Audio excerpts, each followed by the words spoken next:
पिलामाने मु तमर वर्तमान द्वितीय कविताटी पढ़ा जाऊँगी तपस्विनीर पत्र। कवि हेले प्रकृति कवि गंगाधर मेहर। तांकर जन्म होची 1862 अगस्त 9 तारिख श्रावण पूर्णिमा। मृत्यु है 1924 मसीहा एप्रिल 4 तारिख। आमे क्रमान्वय कविता को पढ़ौचे। आधुनिक जुग प्रवर्तक स्रष्टा राधानाथ परे तांकर समसामयिक कवि गंगाधर को आमे पढ़ा जाऊे।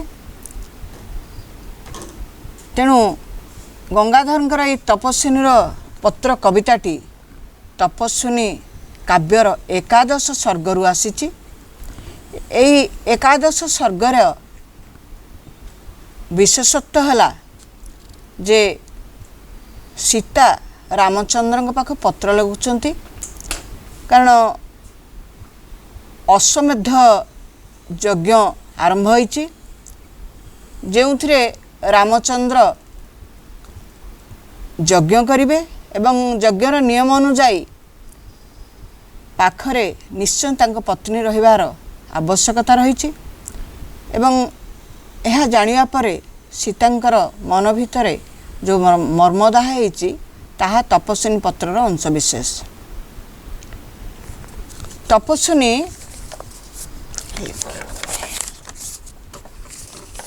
आमे पिला माने एथरे गोटे नुआ जिनस देखिबा जे आमे प्रकृति कवि राधानाथ कहूचे, प्रकृति कवि गंगाधर कहूचे। किंतु गंगाधरंकर प्रकृतिर विशेषत्व रहुची जे तांकर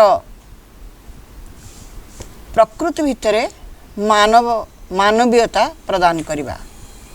राधानाथंकर कौन कौन राधानाथ गंगाधर फरक रहुची ना राधानाथ मधुसूदन गंगाधर फकीरमोहन समसामयिक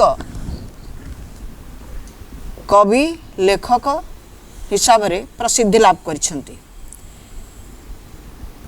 राधानाथकर कथावस्तु पाश्चात्य साहित्यर पाणीपागरु आसीथिबा बेले मधुसूदन थिले ब्रह्मवादी।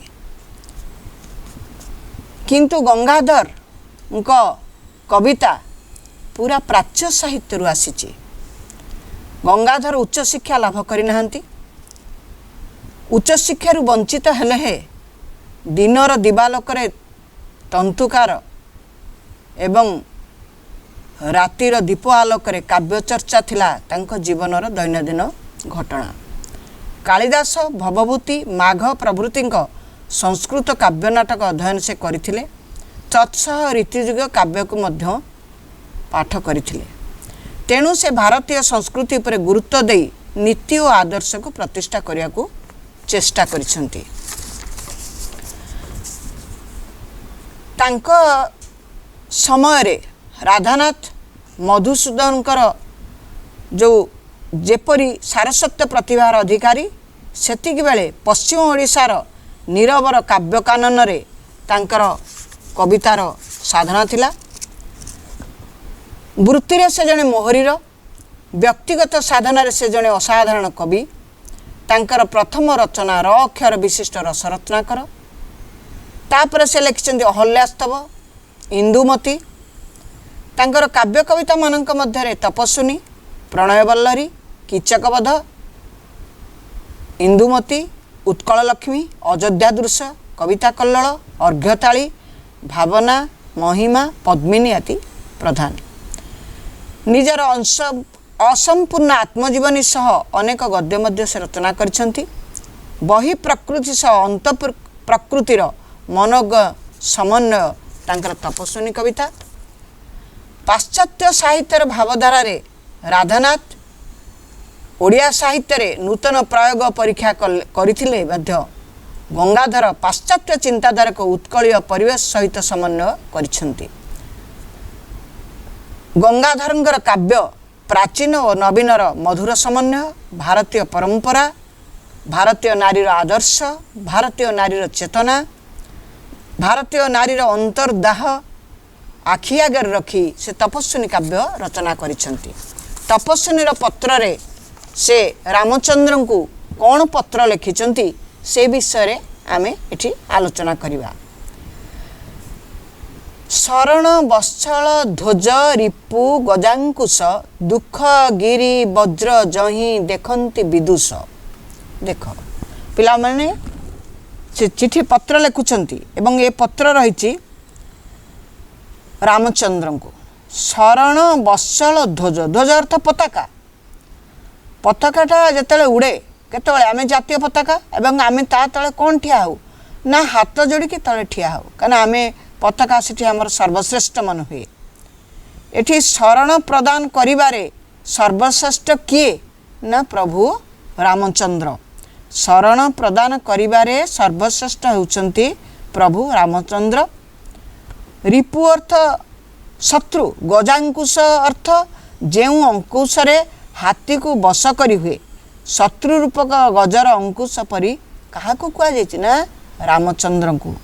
रामचंद्र हेले शत्रु रूपर गज बा हाथीर अंकुश परी, माने सबू शत्रुता को से आड़े देबे एवं समस्त को से क्षमा दबार तांकर क्षमता रही।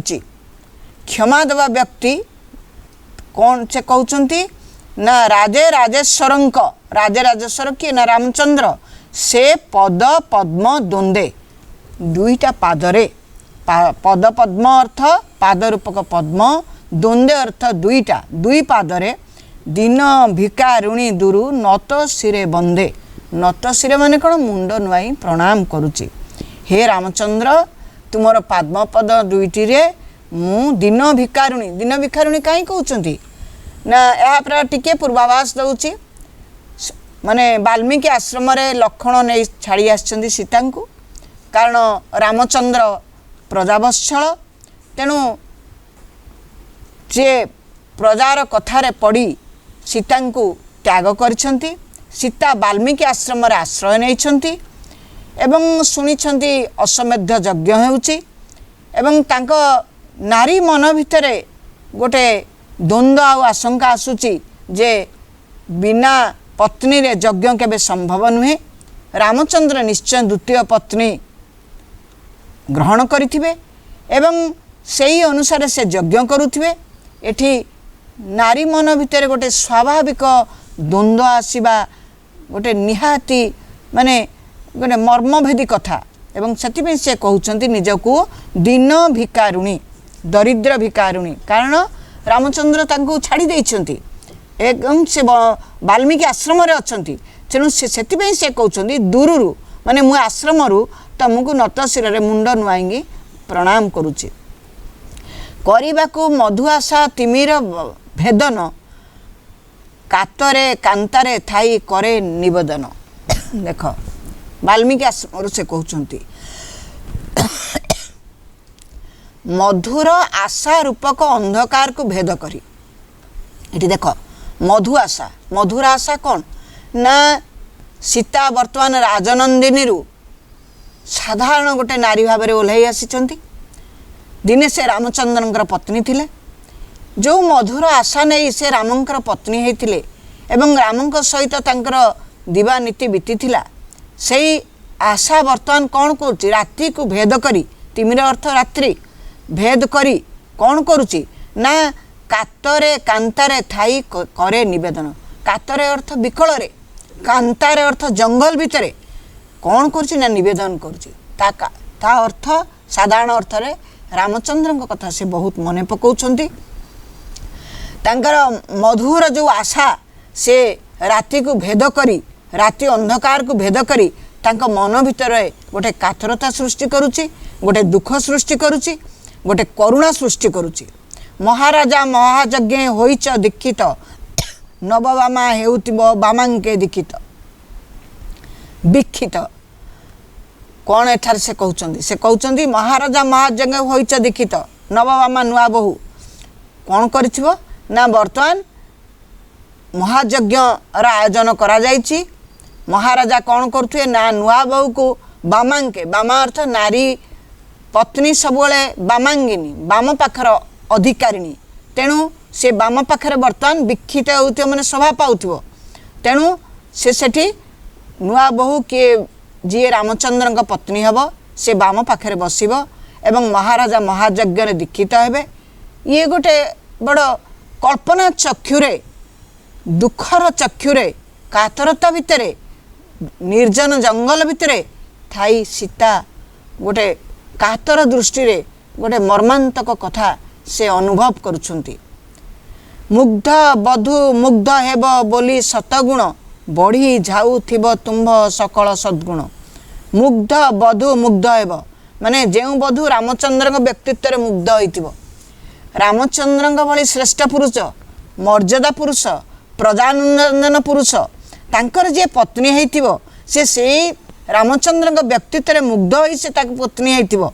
बोले सतगुण शह शह गुणर अधिकारी हेले रामचंद्र बढ़ी जाऊथिब तुम सकल सद्गुण। तेणु गुण गुड़िक तुमर बढ़ी जाऊ। गुण कौन रामचंद्रंकर जो बहुमुखी गुण एठी सीता रामचंद्र को दोष करूना बा निंदा करूना अन्य पत्री परी ईर्षा करूना तांको भितरे गोटे महानतार भाव सृष्टि होइछि। तेणु से कहउचंती रामचंद्रंकर शतशत गण को केउ नारी मुग्ध नयन रे देखुथिबो से व्यक्तित्व को अनुभव करुथिबो। तेणु बढ़ी जाउथिबो तुम सकल सद्गुण। रामचंद्रकर सबु गुण धीरे धीरे बढ़ुथिबो। आचरित महायज्ञ करिब प्रदान अशेष रतन धम क्षम्य वस्त्रवान। क्षम्य अर्थ पाटलुगा आचरित महायज्ञ माने महायज्ञ जेते हबो बहुत धनरत्न दान करा जिवो बहुत पाटलुगा दान करा जिवो। यज्ञर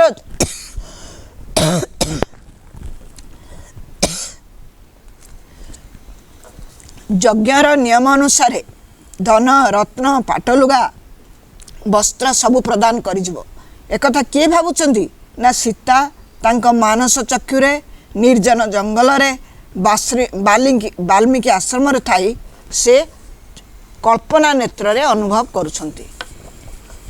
सिद्ध काम हेब तही अर्थी समुदाय माने जे अर्थ कामना करंती माने सिद्ध काम हेब तमर कार्य सिद्ध हेब कौन पे ना तही अर्थी समुदाय मो मानसे भिक्षा एक होइछि उदय। तमे अनेक लोक को सेठी दान धर्म करिवो कारण यज्ञ होउछि यज्ञर विशेषत्व होला दान धर्म। तमे बहुत लोक अर्थ भी दान करिवो किंतु मोर मानस चक्षु माने मनर आखि कौन ना कोउठी की जाए मनर आखि तार थळकूल नाही। मनर आखिर किछि दिग दिगंत नाही। से कहूछि मो मानस से भिक्षा एक होइछि उदय। मो मन भितर गोटे भिक्षा उदय होइछि। तमे सिना भिक्षा दान करूछ अर्थ दान करूछ किंतु मो मन गोटे उदय होइछि। ए छार भिक्षारे नाथ नहेब कृपण। तमे समस्त पत्नी हिसाब से कहूना गोटे आदर्श नारी भाव आदर्श प्रेमिका भाव से अनुरोध करुछंती जे मो मानसे मो मन भितर गोटे भिक्षा मागिबार अछि। तुमको कौन मागिबी ना ए छार भिक्षार नाथ नहेब कृपण। तमे कृपण हेबनी माने तमे मते न देबा को मना करिवो नाही। दया रत्नमय दान बारिधि आपण। तापरे एठी रामचंद्रଙ୍କ चरित्रर श्रेष्ठता प्रतिपादन करुछंती। पत्रर धाड़ी धाड़ी भितर रामचरित्रर विशेषत्व रही। पत्रर धाड़ी धाड़ी भितर रामचरित्रर महनीयता रही। पत्रर धाड़ी धाड़ी भितर रामंकर गुणगान करा जायछि। दया रत्नमय दान बारिधि आपण। आपण कौन ना आपण दयार पात्र समस्त दया करती। कौन करती ना रत्नमय दान करती। कौन करती ना बारिधि समुद्र तमें समुद्र कौन जार कलना नहीं जार सीमा नहीं तमें से पर्यंत दान करिपार। हे मर्यादा पुरुष हे दानवीर तमें सबकि कर। तेणु मोर गोटे भिक्षा रही मु किए ता जानिबार नुआ आवश्यक। वर्तमान मु तुमको कहीं पत्र लिखुची मु किए से कथा जानिबार आवश्यक नहीं। गोटे साधारण नारी परी गोटे साधारण प्रेमिका परी से रामचंद्र को पत्र लिखुचंती मु किए ता जानिबार नुहे आवश्यक। सदा तुमे तापसंक अशांति नाशक। जे तप आचरण करती तप आचरण कर जोगी माने निजे भिक्षा मागिया पूर्वरु तांको चरित्र गोटे गोटे दिग से आग कही जाउछंती तापसंक अशांति ना हुआ। जे तप आचरण करती तमें तांकर अशांति की नाश कर। कारण तमे शांतिप्रिय तेणु शांतिप्रिय व्यक्ति अशांतिर नाशक अटंती तापस को किछि तुम्हें न थाए अदेय मुही तपस्विनी मते न करिब हेय एठी तांको लवकुश संतान कथा कहउचंती तापस को किछि तुम्हें न थाए अदेय अदेय तो न देबा मुही तपस्विनी मते न करिब तमे तांको काहा को दियो कि न दियो मु तपस्विनी मते हेय करिबनी तमे द्वितीय पत्नी ग्रहण कर से कथार मोर किछि जायस नाही किंतु मते तमे हेया करिबनी एई गोटिक से भिक्षा करिसंती ए छार भिक्षा कोन ना मु तपस्विनी मते तमे हेय मन करिबनी अर्थात हीन मन करिबनी जे होइछि आज तुम अंकर भाजन अंक अर्थ कोल तने योग्य तमने तुमे से जो नारीटी को तुम ग्रहण करिया को जाउच से तमर योग्य से तुम अंक मंडन करिया को कोल मंडन करिया को योग्य भक्ति भरे देखुथिबे जगतर जन एई तमर योग्य पत्नी को तम सहित जी जुग्म होइछि तेणु ताकू समस्ते भक्ति भरे कौन करुवे ना जगतर जन देखुवे जेमती राम सीता बोली भक्ति भरे समस्ते देखुले सेमती जे द्वितीय पत्नी आसीबो ताकू मध्य भक्ति भरे समस्ते जगतर जन देखुवे पूर्वे सेहु करिथिले केउ घर तप केउ ठारे केते काल केउ मंत्र जप सेई नारीटी पूर्व काल केते तपस्या करिथिला कि मंत्र जप करिथिला जे रामचंद्र भली पुरुष को से ग्रहण करने को जाउची यह सब कल्पनार चक्षु यह सीतांकर मनर दुर्बलता यह स्वाभाविक नारीटीए परी तांका मनरे दुर्बलता आसीची जे रामचंद्र निश्चित रूप द्वितीय पत्नी ग्रहण करुछंती एवं सही द्वितीय पत्नी केते सौभाग्यवती केते तपस्या करिची केते मंत्र जप करिची जे से रामचंद्र को ग्रहण करने को जाउची एक कथा सीतांकर मानसिक दुर्बलता ए मनर भ्रम आ मनर भय मन साधारण नारी भितर जो भयटीए रही से भयर सूचनाटी से देखौचंती यह मात्र प्रभु मते देवटी जनाई अन्य किछि धने मोर प्रयोजन नहीं हे प्रभु हे रामचंद्र मते तुम्हें जनाई देव जे किए तुमर पत्नी हैला किए सही सौभाग्यवती नारी किए सही बहु मंत्र जप करी तुमको पाइछि मते टिके जनाई देव अन्य किछि धनरे मोर प्रयोजन नाही कोटि असमध्य जेते धन हुए दान तहिरु अधिक ताहा हेबो मोर ज्ञान मते एक कथा जदि जणाई देब कोटि असमध्य धन दान ठौ मध्य अधिक मोर ज्ञान उदय हेबो मु जानि परिबी जे तमे द्वितीय पत्नी ग्रहण करिछ एठी रामचंद्रଙ୍କ ऊपर गोटी गोटी मंतव्य से दउछंती एवं संध्या रूपक नेत्र रे से रामचंद्रଙ୍କ मर्यादा पुरुष रामचंद्र एक पत्नी व्रत रामचंद्र एवं दानवीर रामचंद्र प्रजावीर रामचंद्रंकर चरित्र वर्णना करिया को जाई संदेह चक्र रे द्वितीय पत्नीर मानस कामना करिसंती एवं निजको भारी दयनीय बोली भाविछंती आउ एक कथा मात्र अछि अनुरोध दुखिनीर पुत्र जुग अत्यंत अबध दुखिनी किए ना सीता निजको कहउचंती गोटे आउ गोटे अनुरोध अछि ए तो अनुरोध गला मते भूली जीवनी मते मन रखिथिबो मोर एक से गला द्वितीय कथा रहउची मोर जांगला पुत्र कना सीता जेतले वाल्मीकि आश्रम रे रहिचंती तांकर लवकुश बोली जोड़ी जांगला पुओ हेइची तेणु से दुखिनीर पुत्र जुग अत्यंत अबध से माने निहाती बड़ हेई नाहंती तेणु एई जांगला पिलांक दुख को तमे हरण करिवो नाही तांक पितृकळ आरोहण भाग्य तांक भाग्य रे पितृकळ चढ़िवार भाग्य नाही कारण से तो बन रे बढ़िचंती तमे तांकु देखि ना न जानती जन्म कालु पितृ अनुराग पितार स्नेह कौन पितार ममता कौन पितार अनुराग कौन से कथा लवकुश जानी नांती तेणु पिला बेलु से जानी नांती से माने भाग्यहीन से माने अबोध तेणु तेणु यही दुखिनीर पुत्र जो टिंकी तमे देखिबो जानिछंती जननीर जीवन कंदाई से माने कौन केवल जानिछंती ना जननी किए निजे सीता माँ जीवन कंदाई वीणा तंत्री सहकारे रामायण गाई वीणा तंत्री रे लवकुश कौन करते रामायण वाल्मीकि तांकु शिखैथिले एवं रामायण को से संपूर्ण रूपे गान करुथिले एवं रामायण को गान कला बेले सीता कांदुथिले किए न कांदिबो बही मानव हृदय तरुलता चय जाई होंती अथय एडी देख राधानाथ प्रकृति प्रेम सॉरी राधानाथ गंगाधरंकर आ राधानाथ भीतर प्रकृति प्रेमर फरक जोटी राधानाथ प्रकृति भितर गोटे मानवीय आचरण करिसेंती कारण जेतेबेले सीता आसिक वाल्मीकि आश्रम रही से प्रकृति जो समवेदना प्रकृति जो सीता को समवेदना देखी जो आनंद देखी जो आश्वासना देती से प्रकृति दुर्लभ प्रकृति एवं से प्रकृति भितर गोटे मानवीय चरित्र से सृष्टि करिसेंती माने नूतनतार परिचय वहन करे एवं जहा कि से आमे प्रकृति प्रेमी गंगाधर बोली कहू एवं प्रकृति दिगरे से कालजयी जे एक कथा आमे निश्चय कहि परिबा। तेणु तरुलता जई हुअन्ति अथ सीतांकर दुखरे तरुलता माने दुखरे अथय हे पड़ुछन्ति। तुम्भर चरिते निजे होई विमोहित जाउछन्ति शिशुदय महर्षि सहित राम वाल्मीकि नहीं कि जाउछन्ति काहाकू लवकुश को कोठी की ना असमर्थ यज्ञ को नहीं कि जाउछन्ति।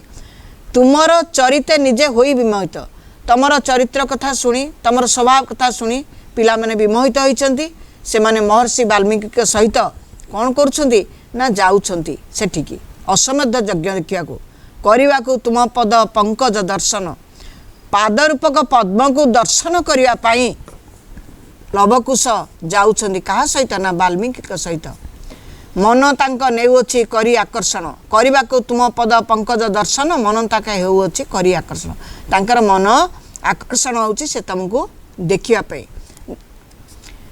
पिला मन देखो एठी से तांकर निजर कथा कहउछन्ति निजर दुख कथा कहउछन्ति निजर संतान मान कथा कहउछन्ति प्रकृतिर समवेदना तांको केमती रहिछि से कथा मध्ये से जणाउछन्ति।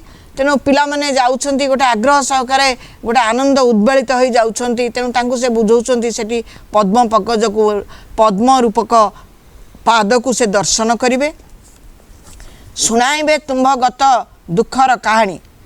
तुम्भ गत माने रामचंद्र सहित सीतांकर पूर्व दिनर दुख पूर्वर ग्लानी पूर्वर मर्मन्तुद घटना सबु सुनाइबे तुम गत दुखर कहानी। यही कौथिरे सुनाइबे ना जो बीणा तंत्री रामायण गाई गाई से तुमको एक कथा सुनाइबे जा शुणिले दुखिनीर हृदय हुए नहीं हुए हानि हानि माने काटी हो जाए माने हृदय विदारक दृश्यर कहानी गुड़िक गाई चली लवकुश हृदय विदारक कहानी हृदय विदारक दृश्य एक कथा से गाई चली न शुणिले तही प्रति दाऊ ताए मन न हुए करी तार औत्सुक दमन नेणु जा शुणे माने ए पिला माने जाउछन्ति तम दुखर कहानी की सुनाइबे तमे न शुणिले भी मो मन धाउची जे तुमको जाई से केमिति सुनाइबे न हुए करी तार औत्सुक दमन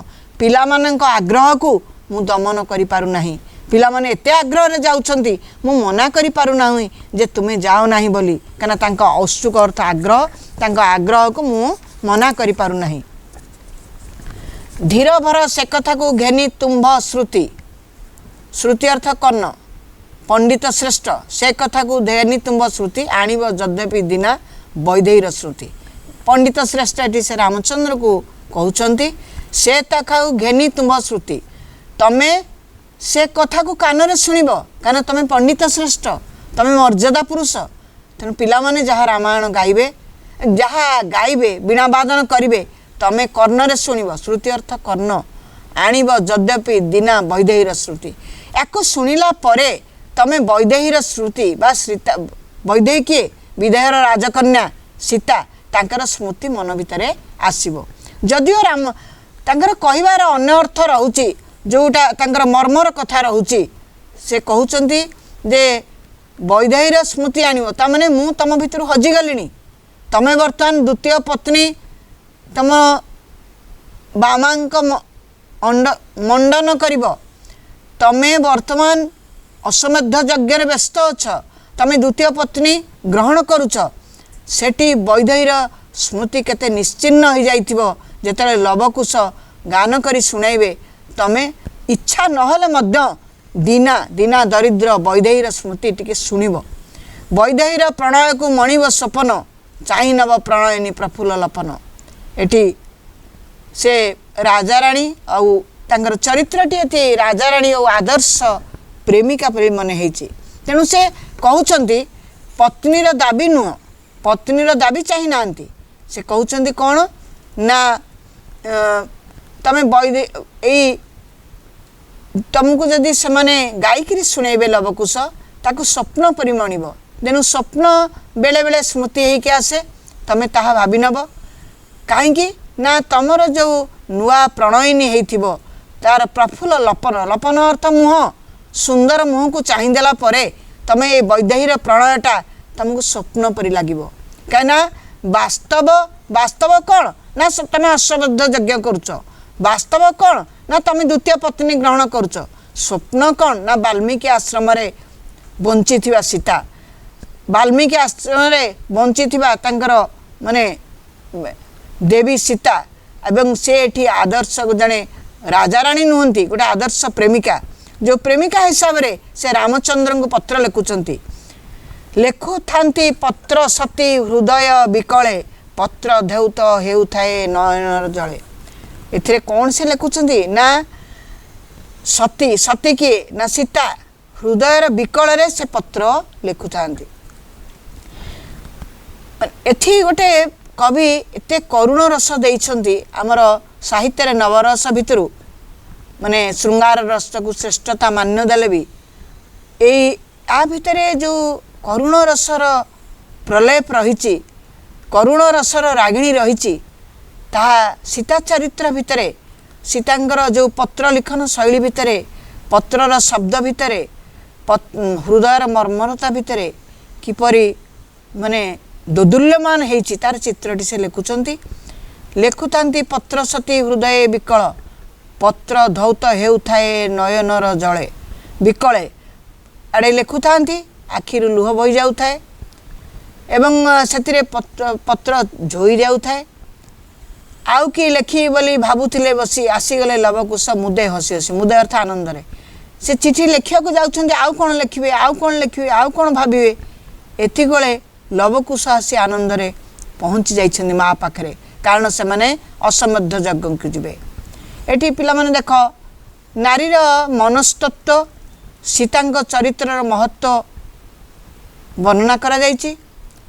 आउ सीता चरित्र भितर आउ गोटे कथा कहा जाइछि जे संध्याच्छन्न भावना, साधारण नारीटे परी संध्याच्छन्न भावना एवं नारीर व्यथा और मर्मदाह, सीतांक लुहरे पत्र ओदा हो जाइछि।